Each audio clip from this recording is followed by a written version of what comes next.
tu sangre.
Hermanos, es un placer para mí estar de pie hoy delante de ustedes para compartir la palabra del Señor. Amén, mis hermanos. Pueden acompañarme en sus Biblias a la carta de Hebreos, donde hemos estado todo este tiempo, por favor. Capítulo 7. Hebreos 7. Versículos del 11 al 21. ¿Se escucha bien hasta atrás? ¿Sí? Bueno, muy bien. Pasa que el hermano José habla un poquito más bajito que yo. Hebreos 7, 11 al 21. Si no tiene ningún impedimento de salud, se puede poner de pie para leer la palabra del Señor con reverencia. Amados hermanos, amada iglesia, nación de Dios, esta es la palabra de Dios. Si pues la perfección fuera por el sacerdocio levítico, porque bajo él recibió el pueblo la ley, ¿qué necesidad habría de que se levantase otro sacerdote según el orden de Melquisedec y no que fuese llamado según el orden de Aarón? Porque cambiado el sacerdocio, necesario es que haya también cambio de ley. Y aquel de quien se dice esto es de otra tribu de la cual nadie sirvió al altar. Porque manifiesto es que nuestro Señor vino de la tribu de Judá, de la cual nada habló Moisés tocante al sacerdocio. Y manifiesto es aún es más manifiesto, si a semejanza de Melquisedec se levanta otro sacerdote distinto, no constituido conforme al mandamiento acerca de la descendencia, sino según el poder de una vida indestructible. Pues se da testimonio de él, tú eres sacerdote para siempre, según el orden de Melquisedec. Queda pues abrogado el mandamiento anterior a causa de su debilidad e ineficacia, pues nada perfeccionó la ley, y de la introducción una mejor esperanza por la cual nos acercamos a Dios. Y esto no fue hecho sin juramento, porque los otros ciertamente sin juramento fueron hechos sacerdotes, pero este, con el juramento del que dijo, juró el Señor y no se arrepentirá, tú eres sacerdote para siempre, según el orden de Melquisedec. Amén. Amado Dios, te ruego, Señor, que me ayudes en medio de mi salud, mis quebrantos y de mis debilidades a poner tu palabra, Señor. Ayuda al predicador, pero también ayuda a tu iglesia, Señor, a ser buenos oidores de tu palabra, Señor. Pero también ayuda a nuestros niños que hacen parte de esta comunidad, Señor, del pacto. Ayúdanos entonces a todos y que tu nombre sea glorificado. Amén. Muy bien, mis hermanos, seguimos con esta serie de Hebreos que ha sido bastante interesante, ¿verdad? También ha estado llena de muchísima esperanza para nosotros. Antes que nada, les comento que estoy un poquito malito con una tos que me tomó entre el día de ayer, y si me llega a pasar algo, pues tenga piedad de mí, ¿no? En medio de la exposición. Amados hermanos, en el sermón pasado, expuesto por nuestro hermano anciano José Ángel Ramírez, pudimos ver dos puntos importantes, y era la grandeza de Melquisedec, ¿verdad? Y la identidad de Melquisedec. ¿Quién era él? Bajo solamente esos dos puntos yo voy a traer mi sermón, porque es una sola sesión. Capítulo 7 tiene 3 sermones. El que vimos del 1 al 10, este que es del 11 al 21, y luego hay otra sesión del 22 al 28. Amados, las tradiciones religiosas son difíciles de cambiar, porque la gente insiste en que Dios las ordena. Las personas aman muchísimo las tradiciones, tanto que las llegan a comparar con las escrituras mismas, y si es posible, las ponen por encima de las escrituras. De alguna manera, el pueblo judío había llegado a esa misma idea. Los israelitas, los judíos, creían correctamente que Dios había ordenado las tradiciones y las prácticas de la ley mosaica. Pero casi 15 siglos antes de que Cristo viniera, del tiempo de Cristo, la ley realmente era el centro de la cultura misma judía. Ellos ordenaron sus vidas en torno a la oración del sábado y a las fiestas anuales que tenían. Eran leyes ceremoniales que tenían entre ellos. Los sacerdotes y los levitas supervisaban y regulaban el culto en el templo. Los sacrificios y la regla para purificación ceremonial estaban todos detallados en la ley. Y estas leyes y tradiciones estaban profundamente arraigadas en ellos. De tal manera, mis hermanos, que cuestionar la validez de esta práctica era arriesgar la vida.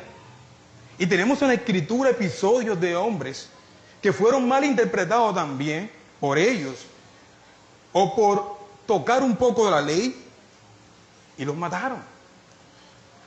Por ejemplo, a Esteban, el primer mártir cristiano.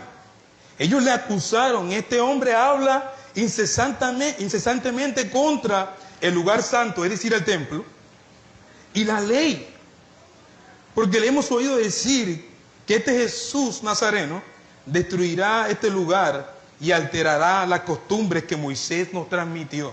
Esa sesión la puede conseguir en Hechos capítulo 6, versículos de 13 al 14. Pero el apóstol Pablo también le pasó algo parecido. Los opositores gritaron: este es el hombre que predica a todos los hombres en todas partes contra nuestro pueblo y la ley de este lugar. Eso se encuentra en Hechos capítulo 21, versículos 28. Estoy hablando de cómo ellos cuidaban y protegían sus tradiciones, ¿no? La ley, la ley, la ley. Incluso muchos judíos también, mis hermanos, que habían profesado fe en Cristo, seguían siendo celosos de la ley. Así que el autor tiene una tarea bastante ardua, y es lo que ha venido haciendo. El autor de Hebreos tuvo una tarea, mi hermano, formidable al tratar de convencer a sus lectores cristianos de que la ley y el sacerdocio levítico, que estaba unido, vinculado, ahora estaban obsoletos y dejados de un lado, debido al nuevo pacto y al sacerdocio de Jesús. Cosa que era imposible y duro de creer para ellos, que estaban arraigados a sus leyes ceremoniales. Ahora, él no quiere decir que sus lectores, él lo que no quería era que sus lectores regresaran a esa vieja forma judaica, como si esto fuera algo suficiente o superior a Cristo. Eso es lo que el autor no quiere y esa es la problemática que encontramos en la carta. Ellos están tentados a volver a esas leyes judaicas, volver a esas ceremonias, volver a esa antigua vida. Pero el autor no quiere que ellos vuelvan a eso porque eso no es lo suficientemente bueno. Incluso, él les anima que si sufren persecución por su fe, que les estaba sucediendo, debían perseverar porque Jesús había provisto una mejor esperanza por los cuales nos podíamos acercar a Dios. Capítulo 7, versículo 19, lo dice claramente. Por lo tanto, amados hermanos, el sermón de esta mañana no tiene otro título sino el del capítulo 7, versículo 19. Una mejor esperanza. En contraste, ¿verdad?, a lo que ellos tenían. Las ceremonias, la ley y todas estas fiestas que tenían entre ellos, que eran antitipos, otras eran tipos del Cristo, ¿verdad? Entonces se ha dividido este sermón en dos puntos sencillos: la inferioridad de la ley y el sacerdocio levítico, que no podía ser perfecto a nadie. El inciso es bastante grande, ¿no? Del versículo 11 al 14. Y el segundo punto se llama la superioridad del sacerdocio de Jesús según el orden de Melquisedec, que nos permite acercarnos a Dios, del 15 al 21. Dos breves puntos. Ahora, mis hermanos, el autor de esta carta es sistemáticamente preciso a la hora de poner palabras interlineadas. Él no vacila en poner las palabras que son claras y específicas en un argumento. El autor enfatiza a lo largo de Hebreos el concepto de perfección, o podríamos llamarlo perfeccionismo, no de la manera como algunas personas lo querían entender, que es estar libre de fallas o de pecados, sino que se refiere a la condición en la cual los hombres son aceptables para Dios. Cuando él habla de este tema de perfeccionar o perfeccionó, lo que el autor está tratando de decir es que la ley, ¿verdad?, y el sacerdocio levítico no pudo hacer este trabajo de poner a los hombres de cara a Dios. Todo lo contrario, las leyes ceremoniales y la ley alejaban a los hombres de Dios. Y entonces necesitaban un mediador, un sacerdote. Así que la ley es ineficaz en este sentido, porque no podía poner a los creyentes de cara a Dios, a tener acceso a Dios o a hablar con Dios.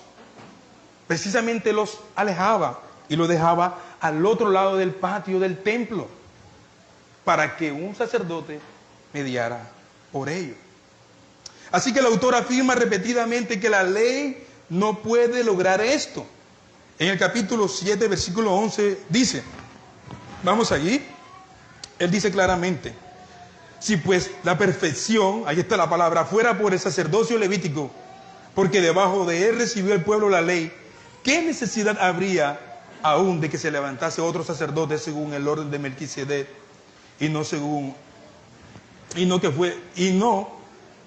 que no fue llamado según el orden de Aarón? La idea es esta: si pues la perfección fuera por el sacerdocio levítico, ¿por qué? ¿Por qué es una pregunta retórica, ¿por qué hay la necesidad de levantar otro sacerdocio? Ya no según el orden de Aarón, ¿verdad?, o de la tribu de Leví, sino en contraste o en comparación con Melquisedec. Luego, en el capítulo 7, versículo 19, el autor viene y trae las mismas palabras. Dice: pues nada perfeccionó la ley. Nada perfeccionó la ley. En el capítulo 9, versículo 9, la parte B, dice claramente: según el cual se presentaban ofrendas y sacrificios que no pueden hacer perfecto en cuanto a la conciencia al que practica ese culto. Ahí mismo en la carta de Hebreos 10, capítulo 1, dice claramente: porque la ley, teniendo la sombra de los bienes venideros, no la imagen misma de las cosas, nunca puede por los mismos sacrificios que se ofrecen continuamente cada año, a ser perfecto a los que se acercan. Ese es uno de los grandes argumentos del autor. Para que los lectores de la carta puedan, como dice el himno, contemplar la belleza de Cristo. Él necesita entrar allí, quitar esas tradiciones de la mente de ellos, ayudarles a entender de una mejor forma cómo se interpreta la ley y por qué el bien de la ley y por qué la ineficacia de la ley y del sacerdocio levítico. Así que todo lo que la ley no puede hacer, ¿verdad? Como dice el autor, no puede hacer, que es traer a los hombres de cara a Dios, Cristo sí lo podía hacer. Cristo lo hizo realmente. Por lo dice Hebreos 10:14, porque con una sola ofrenda hizo perfectos, ahí está la palabra, ¿verdad? Porque con una sola ofrenda hizo perfecto para siempre a los santificados. Mis hermanos, en los 4 primeros versículos de esta sesión, el autor nos presenta estos argumentos fuertemente. Como les decía, él no pone palabra por poner allí. Él es un teólogo que conoce bien las Escrituras, pero también es un pastor que conoce bien a su audiencia y sabe a dónde va a aplicar estas grandes verdades. El primer argumento es este: entonces, si el sacerdocio levítico hubiera sido perfecto, Dios no hubiera predicho un nuevo orden según el orden de Melquisedec. Tenga en cuenta otra vez que los judíos consideraban la ley de Moisés y el sistema de sacrificio que prescribía como sagrados e intocables, de tal manera que no podían contemplar realmente lo que representaba. El sacerdocio era la base de la ley en cuanto al sistema de sacrificio. Y el corazón de esa misma ley eran estos sacrificios. No podían funcionar ninguno de ellos sin la mediación de los sacerdotes. Ahora, un crítico podría haberle dicho, ¿verdad?, al autor en esos días, ¿no?, tratando de refutar, en este caso le había escrito por WhatsApp: pastor, yo tengo una duda muy grande sobre lo que usted está diciendo. ¿Cómo puede usted hablar así de la ley? Este crítico pudo haberle dicho de la siguiente manera: si el sacerdocio levítico, si la ley de Moisés y el sacerdocio levítico llegaron 500 años después de Melquisedec, después que se encontró con Abraham, y ha estado funcionando durante siglos, y el de Melquisedec solamente ha funcionado solo una vez, ¿cómo pues podéis decir que el sacerdocio de Melquisedec es mayor que el sacerdocio levítico, que solamente tiene una aparición en la historia de la redención? Pero el sacerdocio levítico ha estado por generaciones en la familia y ha estado presente en el pueblo. ¿Cómo puedes invalidar entonces este hecho? Para responder esta objeción, el autor más adelante lo explicaré, pero el autor cita el Salmo 110, que David escribió inspirado por Dios. Ese salmo, que es claramente un salmo mesiánico, quede claro, ¿no? Allí David predice que él se sentará a la diestra de Dios como rey y será también sacerdote según el orden de Melquisedec. Entonces, el argumento de este autor es que si el sacerdocio levítico y la ley eran suficientemente buenos, ¿por qué Dios tendría nuevamente que levantar otro sacerdocio? Porque Dios predijo este nuevo sacerdote según el orden de Melquisedec en el Salmo. ¿Por qué? ¿Por qué no según el orden de Aarón o Levítico, sino según el orden de Melquisedec? Un teólogo llamado Phil Hoyce señala lo siguiente.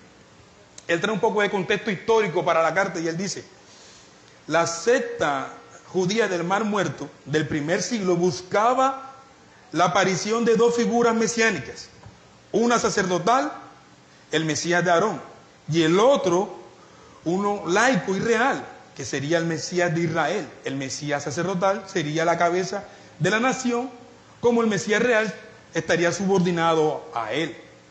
Y Hoyce sugiere que si los lectores originales de la carta habían sido influenciados por esta enseñanza, Entonces el autor era muy preciso al tener que decir que Jesús cumple ambos roles en la misma persona, según el orden de Melquisedec, que es bastante relevante para contrarrestar a la idea que podía estar rondeando a la iglesia en esos días. Pero la pregunta retórica está allí en el versículo 11. Si la perfección era por medio del sacerdocio levítico. Realmente no había perfección en el sacerdocio levítico, mis hermanos. No lo había. Siempre iba a ser débil e ineficaz. Porque los hombres tenían que ofrecer, los sacerdotes, sacrificio primeramente por ellos y después por el de los hombres. Porque también era limitado con los días de vida. Tenían inicio de vida y fin de vida. No así como Melquisedec, con quien se compara a Cristo, ¿verdad? Que en el capítulo 7, versículo 4 dice de la identidad de él, que ni tiene inicio de días ni fin de días. O sea que es eterno. Así que lo que el autor está buscando hacer es contrastar la eternidad de Melquisedec para un nuevo sacerdocio y la debilidad e ineficacia del sacerdocio levítico. Es decir, si los sacerdotes levitas hubieran sido capaces de darle al pueblo un acceso libre a Dios y permanente a Dios, como Cristo lo ha dado a los creyentes según el capítulo 6, desde el 19 al 20 de esta misma epístola, pues no hubiese necesidad de un nuevo sacerdote. Pero no fue así. El argumento número 2 es el siguiente, está en el versículo 12. Puede ahí leer conmigo. Porque cambiado el sacerdocio, necesario es que haya también cambio de ley. Ahora, la ley y el sacerdocio están vinculados de modo que cuando el sacerdocio cambió, dice el autor, la ley tuvo que cambiar. En el versículo anterior, como decíamos, se nos dice que el sacerdocio arónico era incapaz de obtener la perfección del pueblo del Señor. Y en el capítulo 7, versículo 12, en esta sesión, se nos enseña que un cambio de ley debe acompañar un cambio en el sacerdocio. Y una vez más, para entender esto, debemos entender y tener la mente de estos judíos concienzudos de estos primeros días. Esto era impensable para ellos. La ley de Moisés fue la base de la religión judía y la cultura de ellos. Para ellos la ley de Dios tenía una vida eterna y no podía ser abrogada. Pero el autor argumenta que la ley y el sacerdocio levítico estaban tan estrechamente vinculados que no se podía cambiar el sacerdocio sin cambiar la ley. Ahora, Jesús mismo, ¿verdad?, refleja este mismo sentir en Mateo 5:18. Él dice, porque de cierto digo que hasta que no pasen el cielo y la tierra, ni una jota, ni una tilde de la ley pasará hasta que todo se haya cumplido. Ahora, Jesús cumplió la ley, y no para ponerla a un lado, eso es muy importante aclararlo, sino para efectuar un cambio. Entonces, esto es lo interesante. Si tenía que haber un cambio en cuanto a la ley, ese cambio lo haría Dios mismo. Dios mismo había de efectuar ese cambio. Y esto es lo que precisamente hizo el Señor. Cuando siglos después dijera por boca de David, el Señor lo ha jurado y no se arrepentirá, tú eres sacerdote para siempre, según el orden de Melquisedec. Es Dios quien cambia ese orden. Es Dios mismo. En inspiración de David tenemos esta referencia bien clara. Dios cambió la ley al designar a su hijo como sacerdote de otro orden. Al confirmar este cambio, él hace un juramento. Juró Jehová y no se arrepentirá. Tú eres sacerdote para siempre. Ahora, si Dios ha efectuado ese cambio, por eso el autor puede decir en el capítulo 7, versículo 28 lo siguiente. Vaya allí, Hebreos 7, 28 conmigo.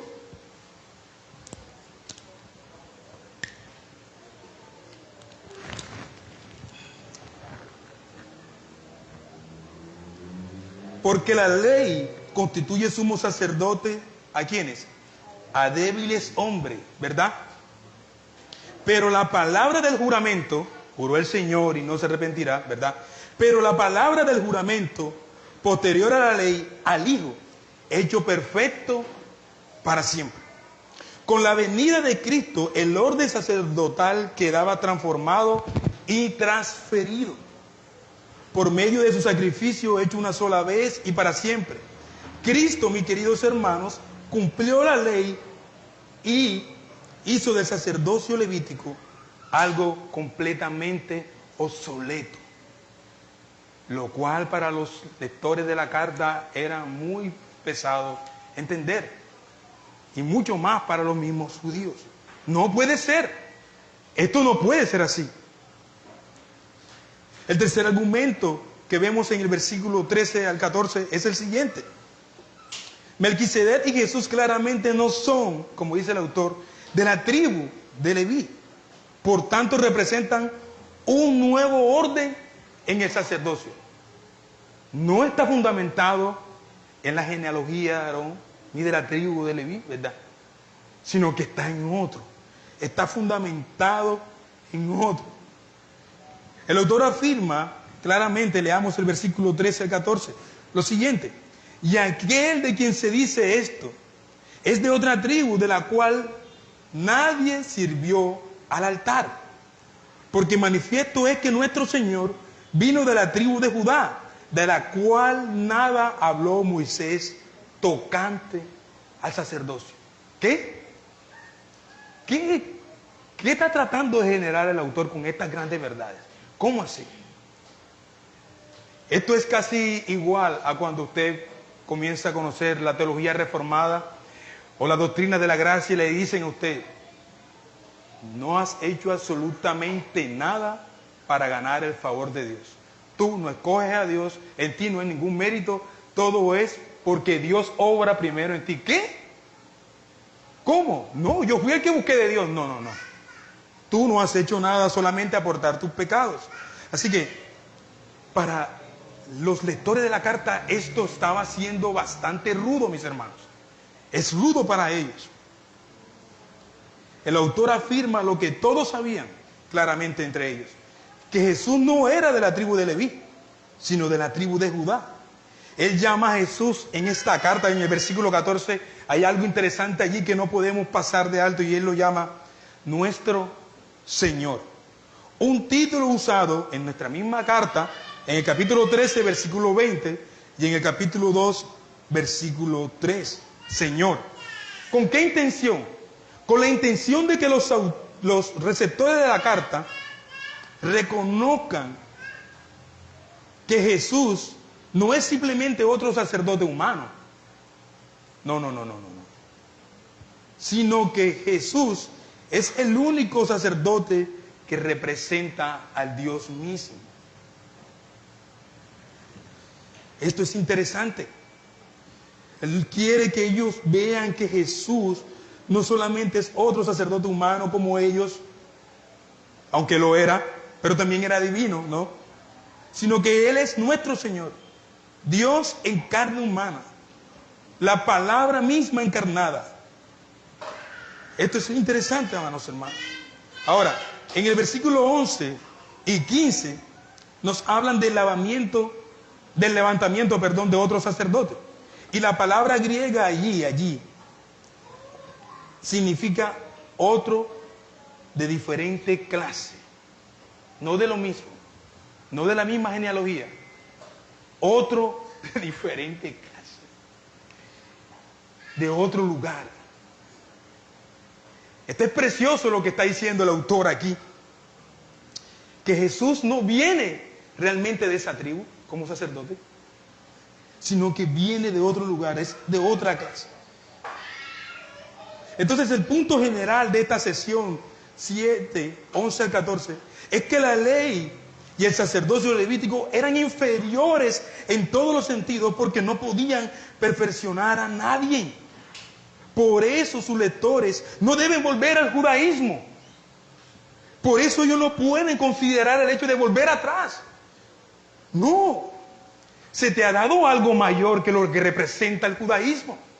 Ellos tienen la parte A de esa verdad. Hace falta la parte B. El sacerdocio era algo incompleto. ¿Por qué era incompleto el sacerdocio de Leví? Porque solamente se ocupaba de lo externo. No podía hacer a los hombres perfectos, purificar sus mentes, su alma. No podía. Ese es el punto aquí, mis hermanos. Sus lectores no deben volver al judaísmo porque solo Cristo les podía acercar a Dios. Él era el único vehículo que los podía poner cara a cara con el Rey y besar sus labios de gracia. Lo que nos lleva entonces a nuestro segundo y breve punto. La superioridad del sacerdocio de Jesús según el orden de Melquisedec, que nos permite acercarnos a Dios. Del 15 al 21.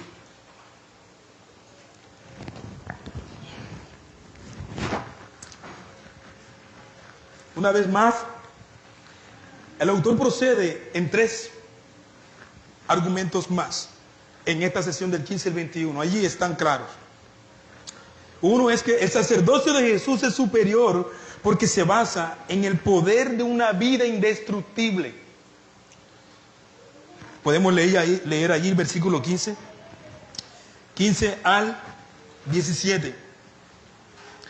Y esto es aún más magnífico. Si a semejanza de Melquisedec se levanta un sacerdote distinto, no constituido conforme a la ley del mandamiento acerca de la descendencia, sino según el poder de una vida indestructible, pues se da testimonio de él. Tú eres sacerdote para siempre, según el orden de Melquisedec. Qué glorioso, mis hermanos. Los requisitos para ser un sacerdote levítico, hermanos, eran completamente extremos. Fueron elegidos estrictamente por su linaje físico. Además, debían estar libres de una serie de defectos.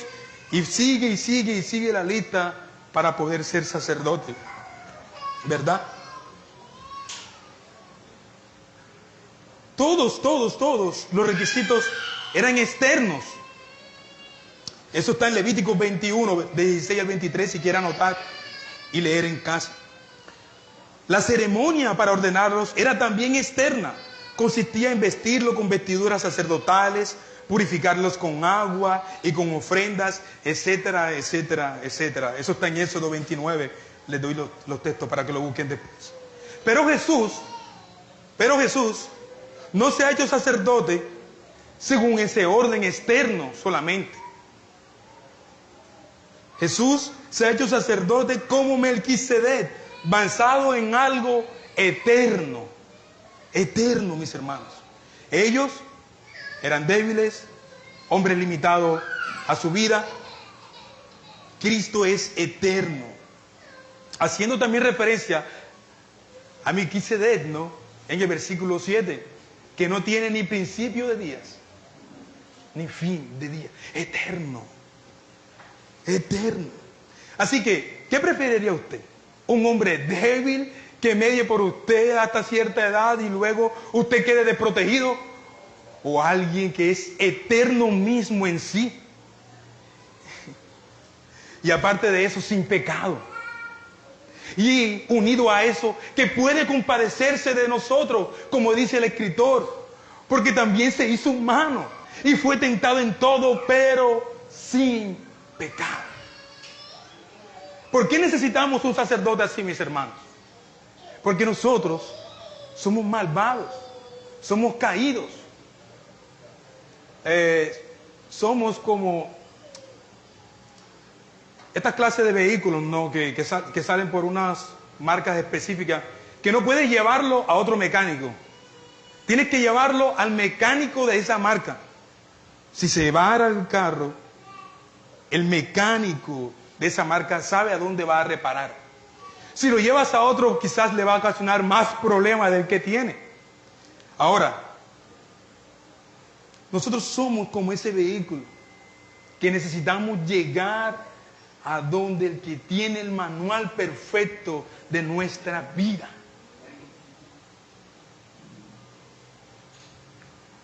Cristo mismo, mis hermanos. En una ocasión, en estos días, un hermano, voy a reservar el nombre, hermano, mi carro está varado y no puedo salir. ¿Por qué, mi hermano? Se me varó por una manguerita insignificante y casi el carro se me termina de dañar. Algo insignificante, pequeño, ¿no? Hermano, hay otros mecánicos por ahí, puedes llevarlo para que lo arregle. No, mi hermano, yo tengo a uno de la marca que con ver el carro va a decir lo que tiene, y ciertamente tenía razón. Es preciso lo que estamos tratando de decir aquí. Preciso. El sacerdocio de Jesús está fundamentado y basado en algo eterno, a saber, en el poder de una vida indestructible que dice el versículo 16. El ministerio silencioso del registro de Génesis parecía indicar, amados hermanos, que Melquisedec no tenía ni principio de días ni fin de vidas. Pero él solo prefiguró al Cristo de la gloria, mis hermanos. En él, como dice Juan capítulo 1, estaba la vida. Y aunque murió por nuestros pecados, la tumba no pudo retenerlo. No pudo retenerlo, mis hermanos. Él ha resucitado y vive como nuestro gran sumo sacerdote forever. Para siempre. Ahora es eterno, vive para siempre. ¿Crees que no puede encargarse de nuestras vidas limitadas a 60, 80 años de edad? Oh, por favor. En Él está la vida de los hombres. En Él está tu vida, mi hermano. Amados hermanos, nada puede quitarte ese sacerdote. Pueden arrancarte todas las riquezas que tengas. O pueden arrancarte toda la pobreza que tengas. Pero la corona de ser hijo de rey, mediado por un sacerdote eterno, nadie podrá arrancarla de tu alma, mi hermano. Es tuya para siempre.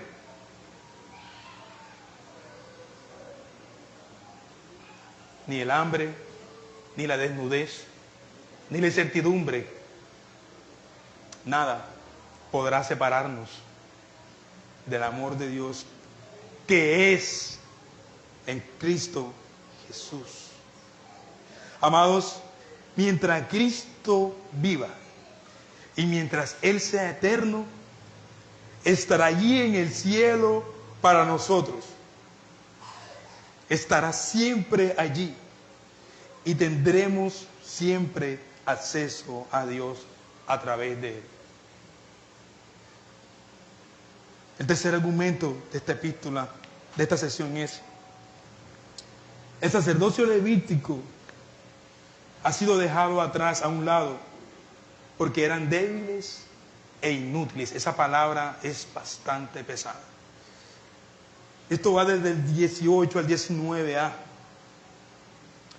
Dejar de lado es un término legal que significa anular, mis hermanos.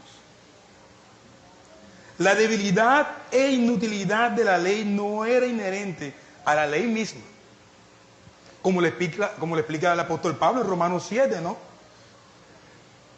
Pablo dice: la ley es santa y el mandamiento es santo, justo y bueno. El problema no es eso. El problema está realmente en la debilidad de la carne pecaminosa que no puede guardar la ley. No puedes. Y esto es para ti, hermano mío, que luchas con tantas disciplinas en tu vida y te haces un cuadro de disciplinas en tu vida, pero fallas. Caes. No, esta semana sí voy a comenzar de nuevo y este es mi estándar y voy aquí y construimos una clase de leyes. Es bueno porque son hábitos, pero resulta que desmayamos, desfallecemos. Y el rey está ahí. Hey, yo viví perfectamente por ti. No necesitas tantos estándares en tu vida. Solo la fe en Cristo.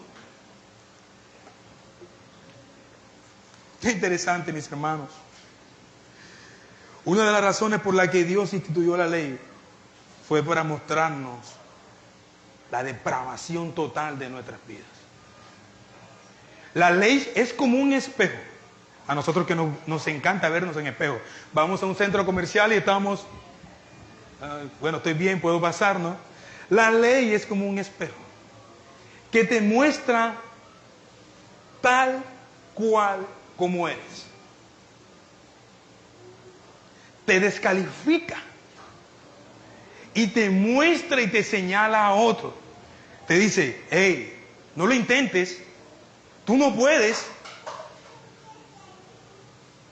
Necesitas a otro. Entonces la ley te arroja a Cristo, quien cumplió perfectamente la ley. ¿Recuerdan el caso del joven rico? Maestro bueno, haciendo qué cosa heredaré la vida eterna. Parece casi que uno de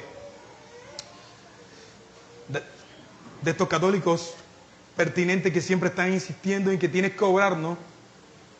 Católicos romanos, ¿no? Y el Señor le dice claramente, ok, ¿quieres saber algo para heredar la vida eterna? Imagínate, el centro de la teología cristiana, la salvación. Ok, ve los mandamientos, obedece. Todos los he guardado desde mi juventud, Señor. Wow, qué presumido. El Señor no había terminado de hablar y él, es que ya todos los he guardado desde mi juventud. Eso decía verdad. O sea, eso no es mentira, era verdad. Ellos eran realmente criados y acostumbrados y entrenados de esa manera. Pero era mentira que los había guardado. ¿Por qué? Porque no los había podido cumplir.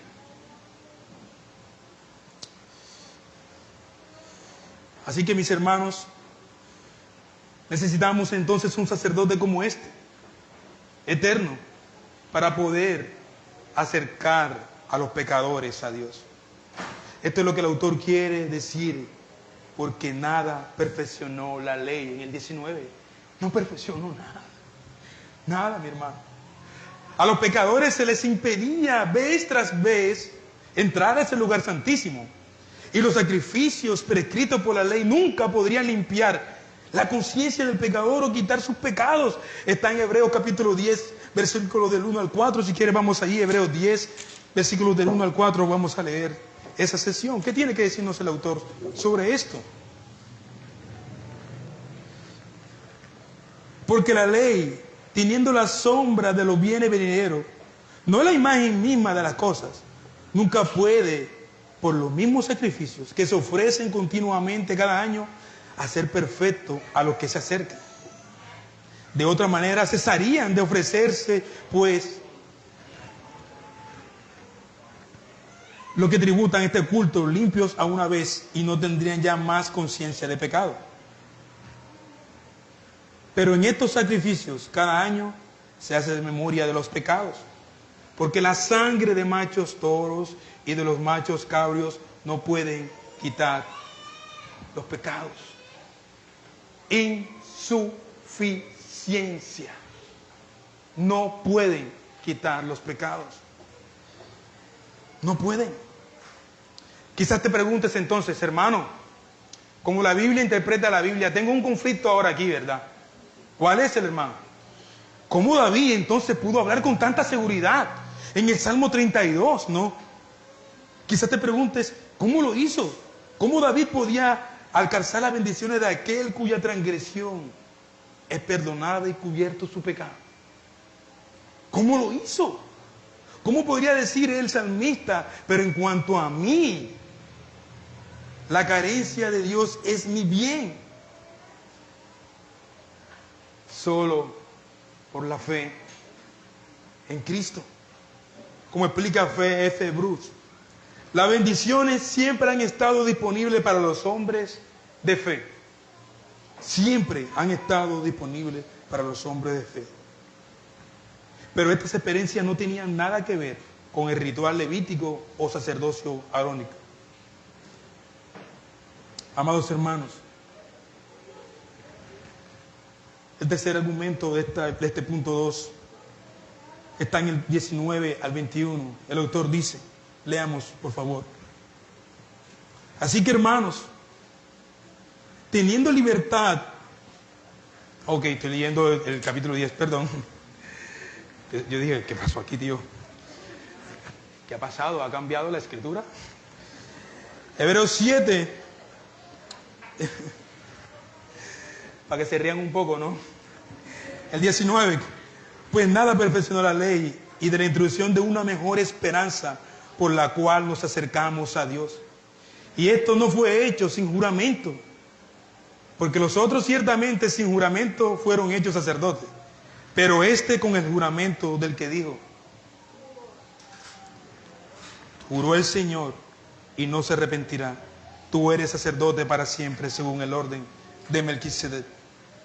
Esta palabra del versículo 19b, mejor esperanza, se refiere a Jesús en el sentido de que Él es la garantía de un mejor pacto, que es lo que viene más adelante. Sacerdocio levítico y las leyes ceremoniales están anulados, pero el autor no se queda ahí. Él ahora va a introducir las sesiones que vienen de cómo Cristo es la garantía de un mejor pacto, que está del 8 en adelante. Él también explicará el tema acerca, con más detalles en el capítulo 10, donde dice, teniendo confianza para entrar en el lugar santísimo por la sangre de Jesús, por el camino nuevo y vivo que Él nos aseguró por medio del velo, es decir, su carne. Y puesto que tenemos gran sacerdote sobre la casa de Dios, acerquémonos. Esto no es una petición. Él está diciendo, puesto que tenemos un gran sacerdote, ¿verdad? Acerquémonos, acérquense a Él. ¿Recuerdan lo que no podía hacer la ley y el sacerdocio levítico? Aléjense, no pueden acercarse. No pueden. Pero el autor de Hebreos está diciendo, no. Por este sacerdote, acércate. Acerquémonos confiadamente a Él. Amados hermanos, esto no puede traer esperanza a tu vida. Debería traerlo. Aquí hay un dato preciso también sobre cómo el autor juega con las palabras.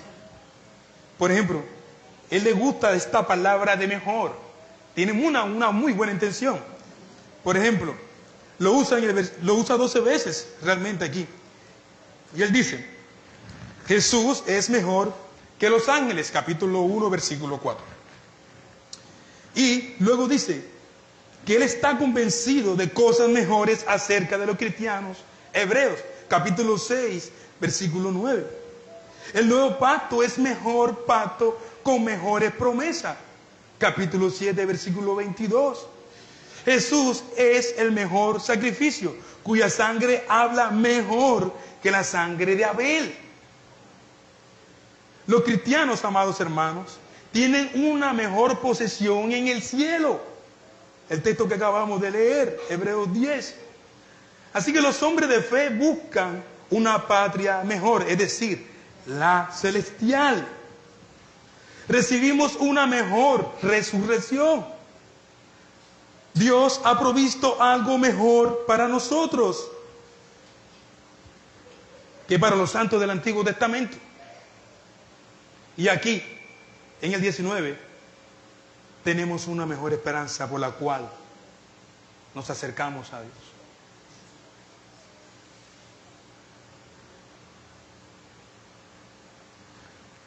El punto del autor, mis hermanos, para finalizar, sobre esto de algo mejor, es lo siguiente.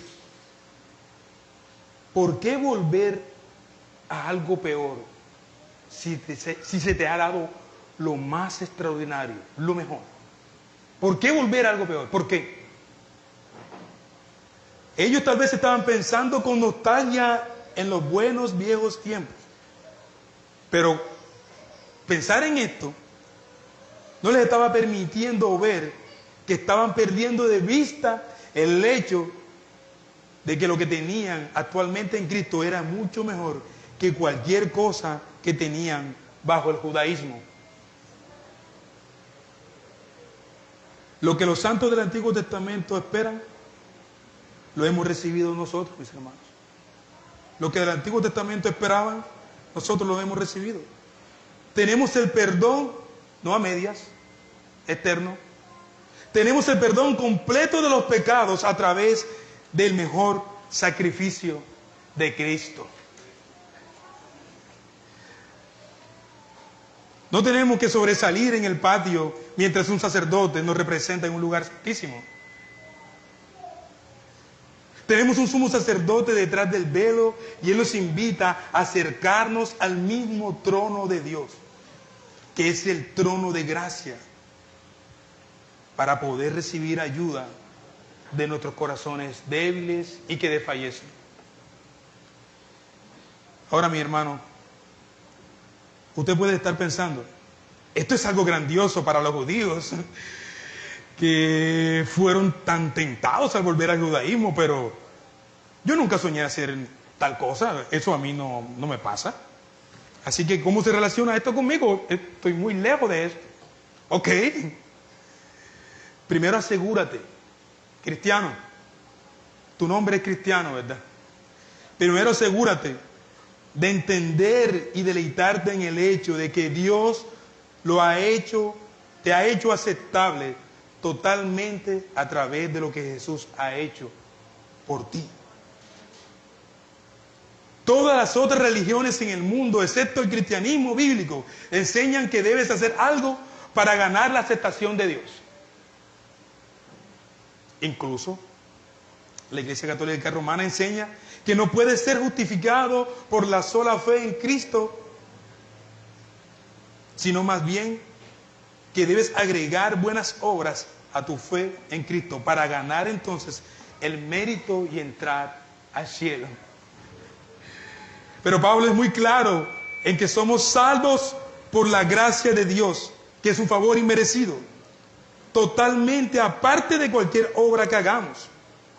Como él usa una analogía, Pablo mismo, ¿no? En Romanos, él dice, al que obra, no se le cuenta su salario como favor, sino como deuda, ¿cierto? Está obrando y se le debe un salario. Usando una analogía de que si tú obras, tú necesitas un salario, ¿verdad? Pero lo va a correctar, pero es que Cristo ha obrado por ti, no se te debe nada, y su obra es suficiente. Pero al que no obra, pero cree aquel que justifica al impío, su fe le es contada por justicia, Romanos 4. Si usted comprende correctamente lo que Pablo está diciendo aquí, su reacción inicial será, bueno, Señor, estoy vencido. Gracias por el Rey. Gracias por el Rey. Amado, si estás buscando acercarte a Dios a través de cualquier cosa que hagas para calificar, no tienes el Evangelio. Si estás trayendo cosas y cosas para tratar de agradar a Dios y de ser perfecto, estás en el camino equivocado. Acércate al trono de la gracia hoy. Acércate al trono de la gracia hoy. Segundo, asegúrate de estar utilizando y disfrutando el gran privilegio de acercarse a Dios a través de la sangre de Cristo. Acércate al Rey, amado mío. Él tiene compasión de nosotros malvados que fallamos y que pecamos vez tras vez. Pero Él ha orado por nosotros. ¿No es suficiente para ti? Es suficiente para ti, para mí y para todos los cristianos de todas las épocas. No necesitas obrar nada. Acerquémonos al trono de la gracia. Amén. Amado Rey, que tu palabra, Señor, haya cabida en nuestros corazones. Bendice a tu iglesia, Señor. Gracias por el nuevo camino que nos has abierto para ir a ti, Señor. Lo que la ley no podía hacer, Señor, en Cristo ha sido conseguido, Señor. Gracias, Rey. En Cristo. Amén.